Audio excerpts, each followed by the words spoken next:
Robert, can I ask you something real? Sure, Emma. What's on your mind? Have you ever noticed this strange moment when everything looks fine on the outside, but inside you feel like you're not enough? Yes. And it usually hits right before I try something new. Exactly. Not when things are calm, not when nothing matters, but right before a step forward. That's the part that confuses me, Emma. Why does doubt show up when growth is close? Because growth threatens the version of us that feels safe. So that voice isn't trying to destroy us? No, it's trying to protect us, just in the wrong way. That makes sense. Sometimes the voice sounds logical. It doesn't scream, it whispers. And whispers are dangerous, Robert, because they sound like truth. I've believed those whispers more than once. We all have. That voice says things like, you're not ready, you'll embarrass yourself, others are better than you. And somehow it sounds reasonable. Because it knows you, it uses your own thoughts against you. So self-doubt isn't weakness. No, it's a signal A signal of what? that you care. People who don't care don't doubt. They stay exactly where they are. That's uncomfortable to hear, but also relieving. It should be both, Emma. Growth always feels like that. So the problem isn't the doubt itself. Right. The problem is letting it decide for you. Then the real question is, how do you move forward when that voice is still there? That's the question most people avoid, and that's where everything changes. Robert, most people think confidence comes first. Yes, like you wake up one day and suddenly feel ready. But that's not how it actually works. No, if we waited to feel ready, nothing would ever start. Exactly. Confidence is usually the result, not the requirement.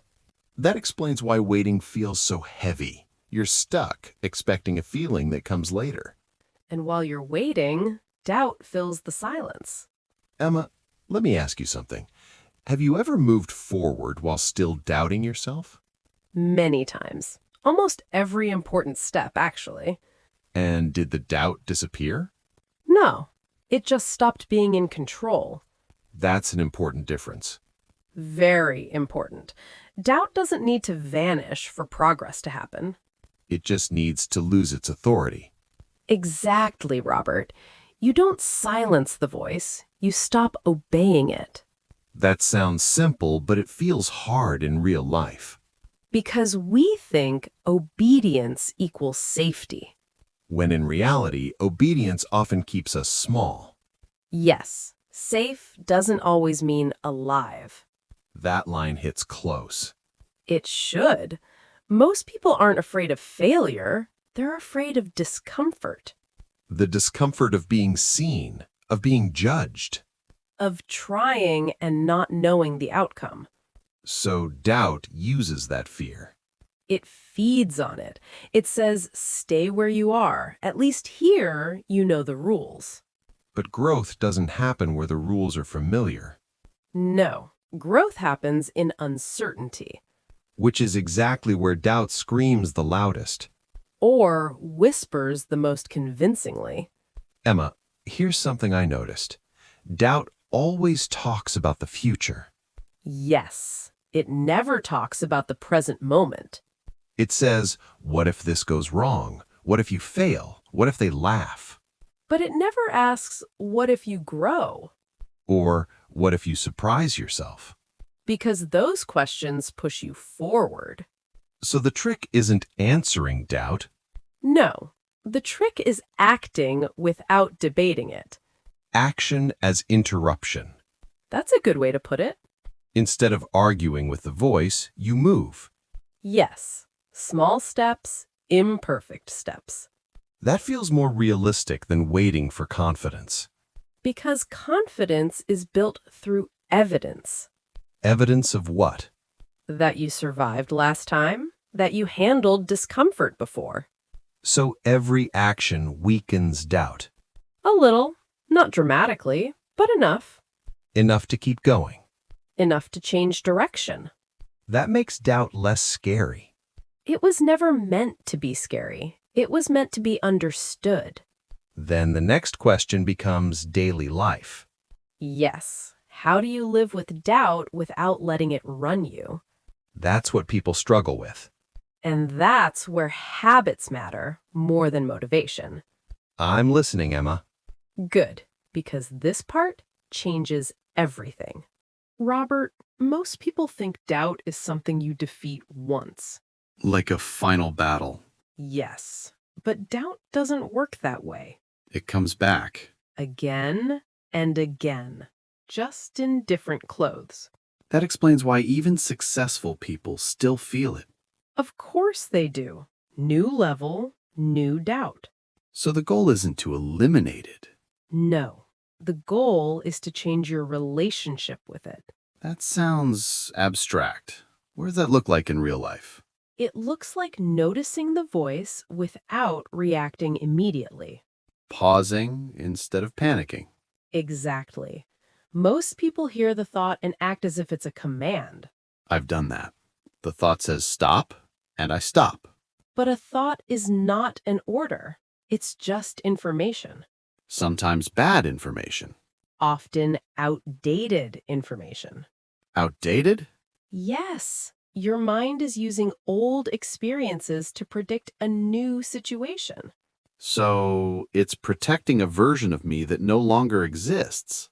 That's a good way to say it, Robert. Then reacting automatically makes no sense. But it feels natural because it's familiar. Familiar doesn't mean helpful. Exactly. And this is where most people lose progress. Because they confuse familiarity with truth. Yes. If a thought feels familiar, it feels real. Even if it's wrong. Especially if it's wrong. Emma, how do you personally handle that moment?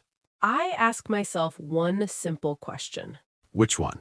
Is this thought helping me move or helping me hide? That's powerful. Because doubt always hides behind logic. It sounds responsible. But responsibility without growth becomes fear. So you challenge the intention, not the thought itself. Yes. Arguing with thoughts drains energy. But questioning direction gives clarity. Exactly. I realize something now. Tell me. When I ignore doubt completely, it gets louder later. Because it wants to be acknowledged. But when I listen too much, it controls me. So you need balance. Respect without obedience. Perfectly said, Robert. That changes how I see inner conflict. Inner conflict means you care about the outcome.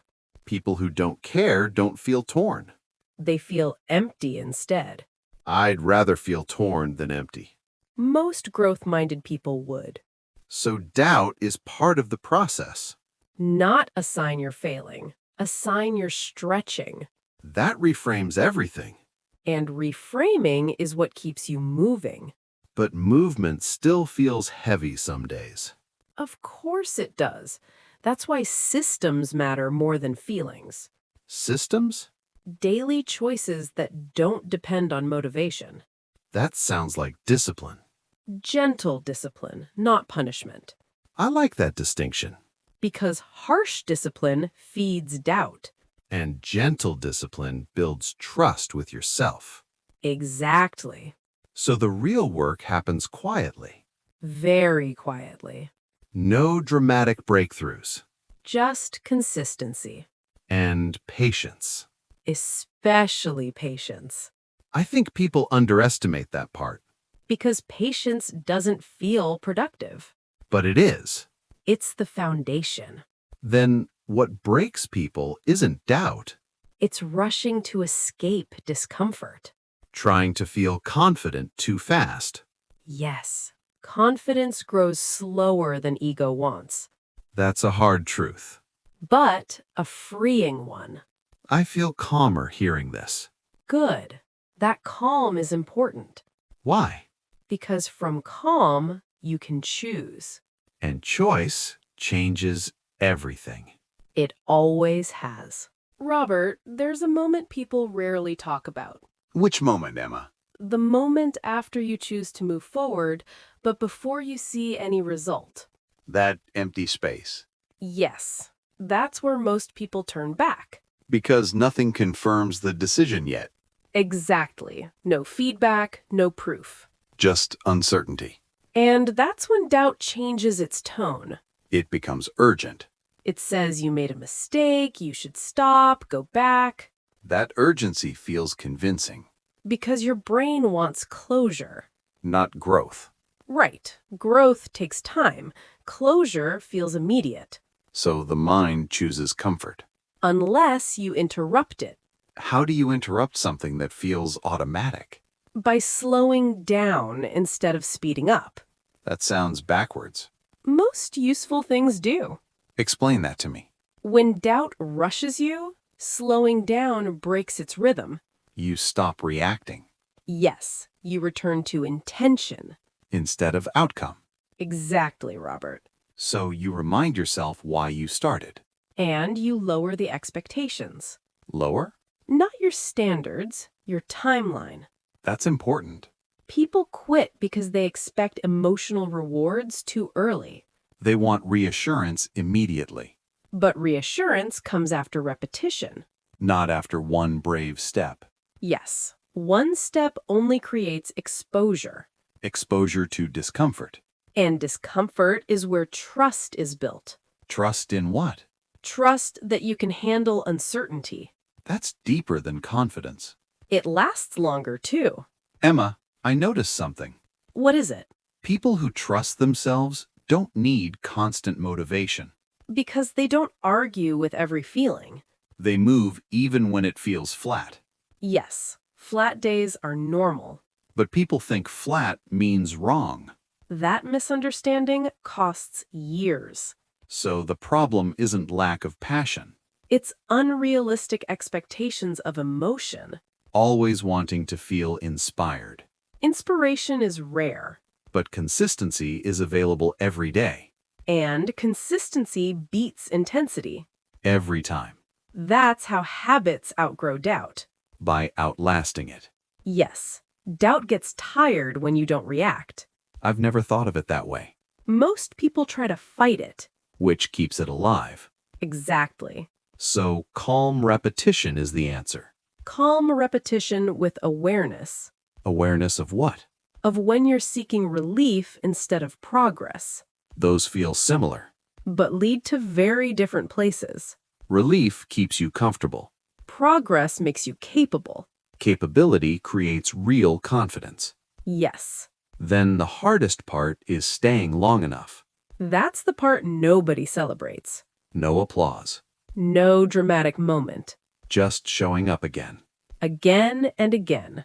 Until one day it feels normal. And that's when you've changed. Without realizing it. Exactly. So doubt loses power quietly. As quietly as it arrived.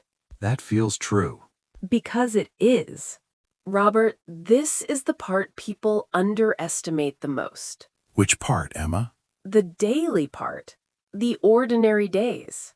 Not the big decisions. No, the quiet routines. That makes sense. Big moments are rare. Days are constant. Exactly. Your life is shaped more by Tuesdays than breakthroughs. I've never thought about it that way. Most people don't. They wait for motivation to change their life. But life changes through repetition. Yes, small actions done even when you don't feel ready. So doubt doesn't disappear. No, it just becomes background noise. Like a radio playing in another room. Perfect example. You notice it, but it doesn't control you. Emma, what does that look like in real life for you? It looks boring. I wake up, I do the thing I said I would do, even when I don't feel inspired. No dramatic mindset shift No, just commitment. to yourself. Yes, and that's where trust is built. Trust feels stronger than confidence. Because it doesn't depend on mood. Confidence rises and falls. But self-trust stays. So when doubt shows up again, I don't panic. I don't negotiate. you just move. I move gently, but I move. That removes the drama, Drama feeds doubt. and silence weakens it. Exactly. Emma, I realize something important. Tell me. People aren't stuck because they lack ability. No. They're stuck because they don't trust themselves yet. And trust only comes from kept promises, Even small ones? especially small ones. So the goal isn't to feel fearless, No, the goal is to feel reliable. reliable to yourself. Yes, That changes how I see success, success is quiet consistency. not loud confidence. Exactly. So, if someone is listening right now, And they feel stuck, what should they do first? choose one small action. Something simple, something repeatable, And do it even if doubt is present? especially if doubt is present. That's powerful. Because every time you act, you teach your mind who's in charge, Action becomes the leader, not fear, not doubt, not hesitation. just movement. Forward. Even slowly? Slow still counts. Emma, this feels grounding, It should. Growth isn't loud, it's steady. and steady wins. Every time. So doubt never really leaves? No, but it stops deciding your life. That's enough. More than enough. Thank you, Emma. Thank you, Robert. This conversation mattered. Yes, it did.